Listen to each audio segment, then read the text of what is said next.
Sir ஒரு நிமிஷம். என்னங்க சொல்லுங்க. ஆ, நான் என்ன கேட்க போறேன்னு உங்களுக்கே நல்லா தெரியும். நீங்க என்ன கேட்க போறீங்கன்னு எனக்கு எப்படிங்க தெரியும்? லீவ் எதுனா வேணுமா?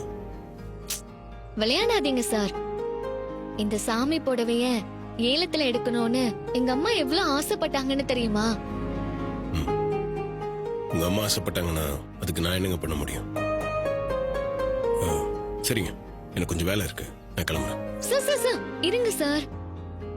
இந்த புடவைய என் கல்யாண நலங்குக்காக ஏலத்துல எடுக்கலான்னு ஆசையா இருந்தோம். ஆனா நீங்க எதுக்காக சார் இவ்ளோ போட்டி போட்டு இந்த புடவை ஏலத்துல எடுத்தீங்க?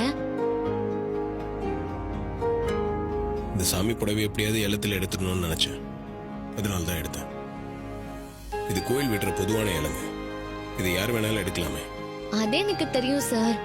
ஆனா இப்படி போட்டி போட்டு இந்த சேலை எடுத்து என்ன பண்ண போறீங்க? நீங்க என்ன கேட்க வரீங்கன்னு எனக்கு புரியல.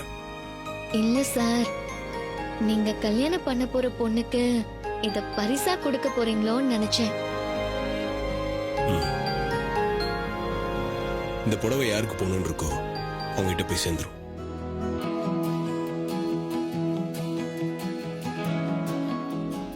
நேரம் வரும்போது இதை நீங்களே தெரிஞ்சுப்பீங்க.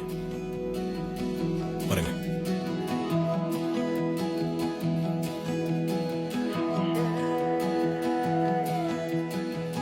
ஏய், எதுக்கு புடவை அவளை போட்டி போட்டு எடுத்தீங்கன்னு கேட்டியா? ஆமா கேட்டேன்.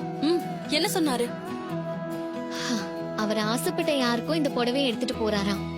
அது யாருக்கு நான் எப்படிக்கா கேட்க முடியும்? வேற யாருக்காக இந்த புடவைய அவர் போட்டி போட்டு எடுத்துக்க போறாரு? எப்படியே இந்த புடவை உனக்காக தானே தோணுது, பாப்போம். எனக்காகவா இவ்ளோ போட்டி போட்டு இந்த புடவை எடுத்தீங்க சார்? அப்போ நான் கேட்டதுக்கு நீங்க என்கிட்ட எந்த பதிலும் சொல்லவே இல்லையே. ஏன்